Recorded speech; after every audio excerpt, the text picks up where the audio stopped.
In my father's final moments, something happened that no one in the family could explain. The nurses said he seemed to be waiting for something, as if he were holding on to the last thread of his own existence, just to release a secret that had been burning inside him for decades. In that cold hospital room, illuminated by a dim light that barely reached the corners, he held my hand with a strength he hadn't shown in weeks. That's when he whispered something in my ear, so low that I almost thought I imagined it. But the words stuck in my mind like an echo impossible to ignore. Don't look for what I hid. At that moment, I felt something inside me tear open, because no one says a phrase like that without carrying a painful past. His expression changed soon after, as if he had realized he had gone too far. His eyes, previously dull, gained a strange gleam, a mixture of fear and urgency that made my whole body freeze. I tried to ask what he meant, but he turned his face to the window, staring at the night outside as if something were calling him. It was in that second that I realized it wasn't just a warning. It was a plea, a silent plea from someone who had spent years trying to bury something that, somehow, never truly stayed in the past. Minutes later, he was gone, and all that remained were those words echoing inside me, pushing me into an abyss I didn't even know existed. The wake was quick and silent, but while everyone mourned the loss, my head vibrated as if it were trapped inside a metal box. My father had always been a reserved, disciplined man, one of those who never raised their voice and who avoided talking about the past. I grew up thinking he was like that because of his personality, but now, everything seemed different. It was as if he had lived his whole life hiding something, and his last words were proof of that. When I got home, I noticed something was wrong in his office. A drawer was ajar, a box was on the floor, and there was a strange feeling that someone had been rummaging through everything recently. The box was old, covered in dust, but there were recent fingerprints on the lid. Inside, I found only 3 objects: a rusty key, an old photograph, and an envelope with no return address. The photo showed my father as a young man next to a woman I had never seen. She was holding something in her arms, perhaps a baby, but the image was too faded to see clearly. The envelope, on the other hand, was sealed with a dark wax, as if it had been closed decades ago. Touching it, I felt a shiver that didn't come from the cold. It was something different, as if that paper carried a story that shouldn't be opened. I spent hours staring at the envelope, imagining what could be inside. Could the key open somewhere? A safe? A cupboard? A door I didn't know existed? And the woman in the photo, who was she? My mother never spoke of any other woman in his life, and my father never mentioned absolutely anyone from the past. The more I tried to piece things together, the less sense it all made. Until, driven by a dangerous mix of curiosity and fear, I decided to do exactly what he asked me not to do. I took a deep breath, turned the envelope over between my hands, and began to break the seal, feeling the weight of the unknown drawing closer with each millimeter torn. Inside the envelope was just one sheet of paper, folded so many times it looked like it had been hidden in desperation. The paper had yellowish stains and a faint smell of damp wood, as if it had spent years forgotten somewhere damp. When I opened it, I realized it wasn't an ordinary letter. It was a warning.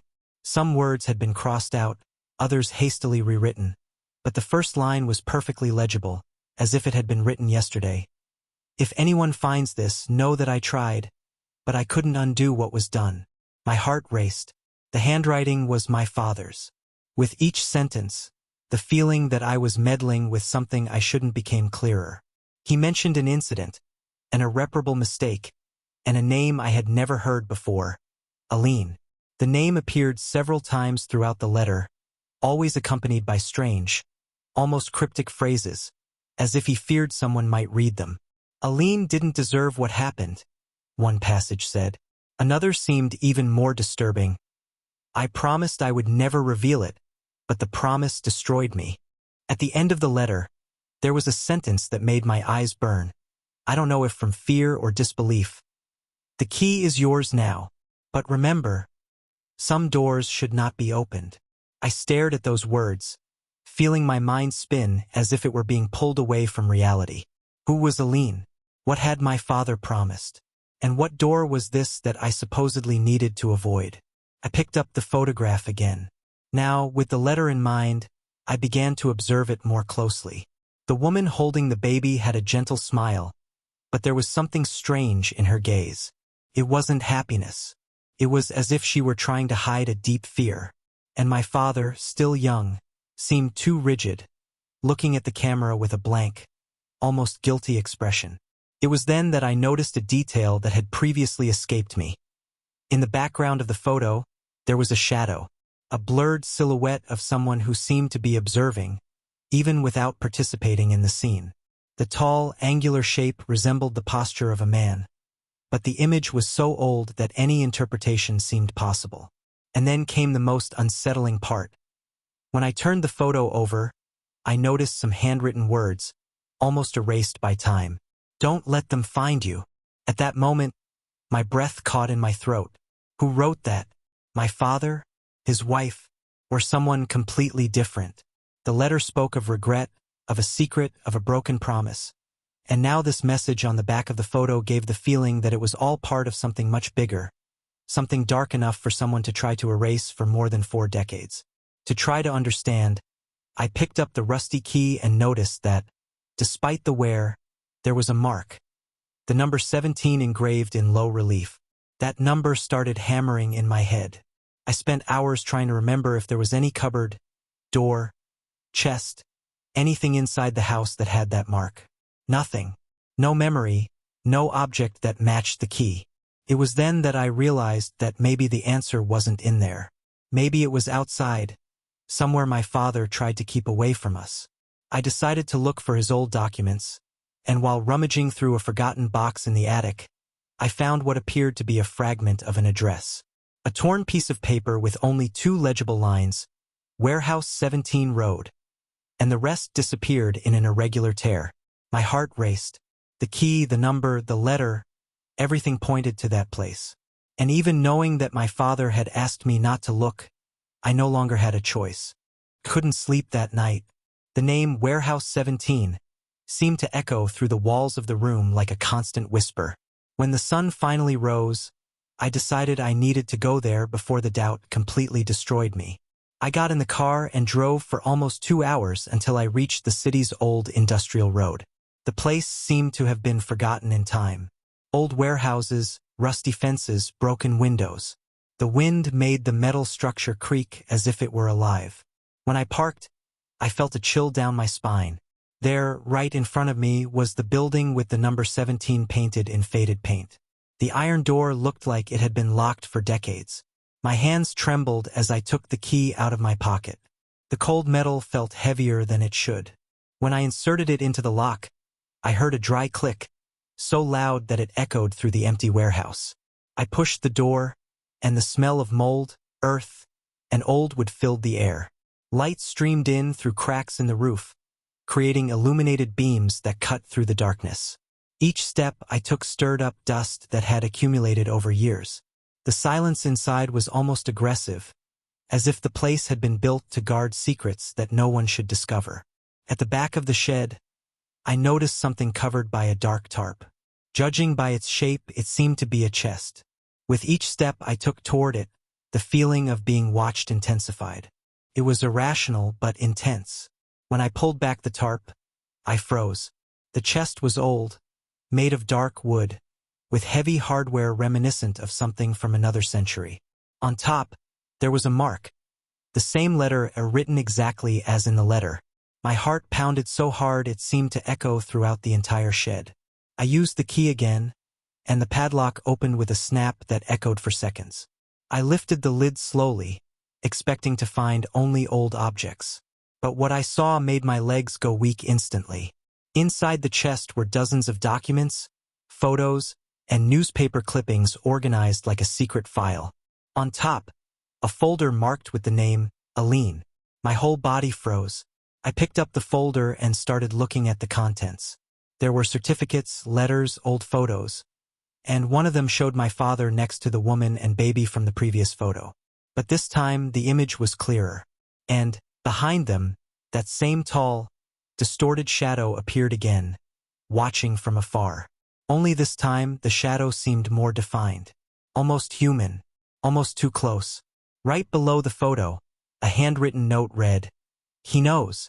He always knew." Before I could understand what that meant, I heard a noise behind me. A long creak, as if someone had run their hand along the metal wall of the shed. My heart froze. I turned slowly, but there was no one there.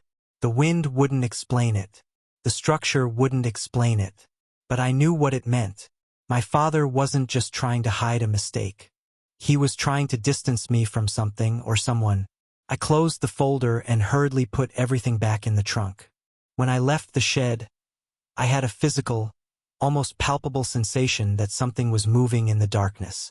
I locked the door again, but I knew that kind of secret doesn't stay locked up for long. When I left Warehouse 17 behind, I felt as if the air around me was heavier. The road seemed too silent, as if even the birds avoided flying in those parts. I drove slowly, trying to organize everything I had seen in the trunk. The name Aline still hammered in my head with a force I couldn't ignore. Who was she? What had my father hidden for so many years? And, above all, what was that shadow present in all the photos? I stopped the car on the shoulder when I realized my hands were shaking so much I could barely hold the steering wheel. I opened the folder again and noticed a smaller envelope stuck to the bottom, as if it had been placed there last, in a hurry. On the back it was written, "If you found this, it's too late." The envelope had been sealed with old wax, the kind nobody uses anymore. When I broke the seal, I noticed the paper was yellowed and had handling marks. It was clearly something my father had kept for a long time. The letter began by saying, "Don't look back when you finish reading this." My whole body shuddered. I kept reading anyway. He explained that he had met Aline long before he married my mother, and that their relationship ended in a turbulent way when she became pregnant. But the part that came after made it all no longer just a family secret. He said that Aline had become involved with a strange group, people who believed that certain children were born with a mark capable of attracting something that shouldn't be in this world. And, according to him, my sister had been born with this mark, and disappeared because of it. The words seemed unreal, but they matched the expression of terror that my father always carried whenever I asked about his past. He said that he had spent years trying to keep this entity, or whatever it was, away from our family. He also said that the shadow in the photos wasn't a camera malfunction. It was him, and that, if I found the trunk, it meant that he had also found me. My heart raced. I slammed the letter shut and took a deep breath. The late afternoon light streamed through the car window, but even so, I felt an inexplicable chill creeping up my spine. When I finally mustered the courage to start the car and drive home, I noticed in the rearview mirror that something was standing right on the edge of the road, near the entrance to Warehouse 17. It was too dark to be a person, too still to be an animal. I instinctively accelerated. The rearview mirror trembled, but it remained there, still, as if watching me. I tried to convince myself that it was just my mind playing tricks on me, but the discomfort wouldn't go away. When I got home, I locked all the doors without a second thought. I threw the folder on the table and began to examine everything more calmly. That's when I found an old file, almost hidden among the papers. It was a medical report. The name was Aline Duarte. Date: 1989. And in the final note, a doctor had written, "The patient believes she is being followed by a faceless figure. She claims that the entity appears whenever the child cries." My body froze again. Whatever it was, it hadn't started with me. And apparently it hadn't ended with my father. On the last page of the folder, there was a photo that made my heart stop for a second. It was an image of a baby's crib.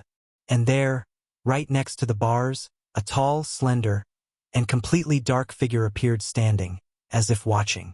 The shadow seemed more solid and defined than in the other photos, as if it were closer, as if it had been captured on purpose. On the back of the photo, there was a phrase written in haste. "He doesn't want the child. He wants whoever discovers the truth." I dropped the photo immediately. The house, previously silent, seemed to emit creaks and groans in every corner. The feeling of being alone disappeared. The air became heavy, almost dense. And it was at that moment that I heard a noise coming from the hallway. A soft step, then another, then yet another, as if someone or something were slowly walking toward the room. The sound of footsteps in the hallway was too slow, too calculated, as if each advance was made only to warn me that I was no longer alone. I kept my eyes fixed on the living room door while my whole body vibrated with a mixture of fear and adrenaline. The lamp flickered twice and then stabilized. It was clear that it was coming from the wind, or from an old structure, or from anything natural.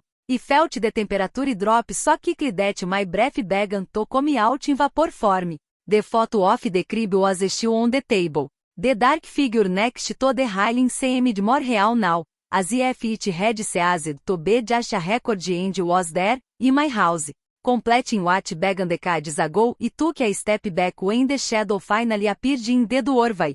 Tall, thin, and completely still, as if it were waiting for me to make the first move. There was no face, no eyes, no human feature whatsoever. Dash a dark void that seemed to absorb the little light in the room. My instincts screamed for me to run, but my legs vowed to obey. The figure tilted its head slightly, as if analyzing every part of me. And then, something completely unexpected happened. It raised an arm, too long to be normal, and pointed to the open folder on the table. It was at that moment that I realized.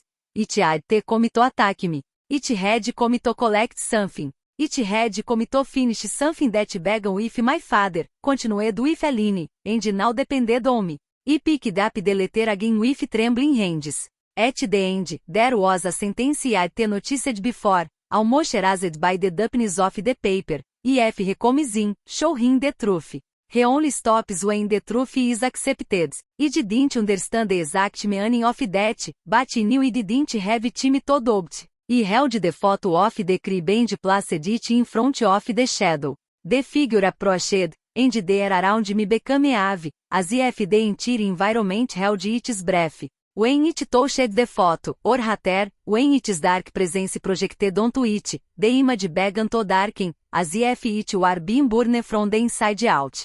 The shadow then slowly turned toward the hallway, where another presence began to reveal itself, a similar silhouette.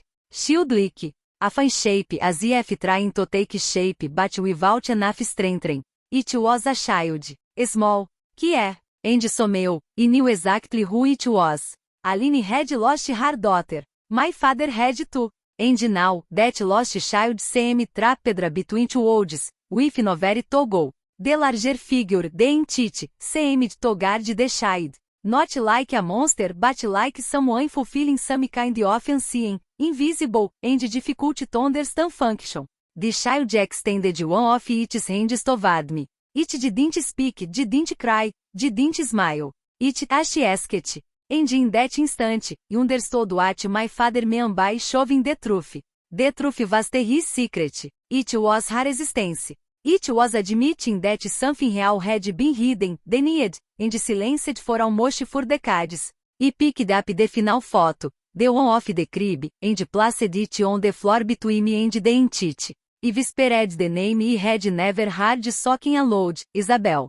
The child blinked slowly, as if that simple word were enough to release an enormous weight. The entity retreated, slowly dissolving into the twilight as if its work were complete. The small figure, once vague, began to become increasingly translucent, until it transformed into a soft, silent glow that spread throughout the room, illuminating every corner of the house for a few seconds. When the light disappeared, everything was normal again. The temperature rose, the lamp stopped flickering, and the hallway was empty once more. The folder on the table was closed, as if no one had touched it. Only one object remained that had been there before, an old medallion, with a small engraving on the metal. When I opened it, I saw initial. I kept the medallion without knowing exactly why, but with the clear feeling that something had finally come to an end. The next day, I returned to Varelhouse 17 and found it completely empty, as if no one had been there for decades. For many, all of this would be nothing more than delusion or imagination. But I know what I saw. I know what I felt. And, above all, I know that, on the last night he was alive, my father was trying to hide a mistake. He was trying to prevent me from carrying a burden that was mine. Only now, after everything, maybe it was. And maybe it was the last to see that lost child finally rest.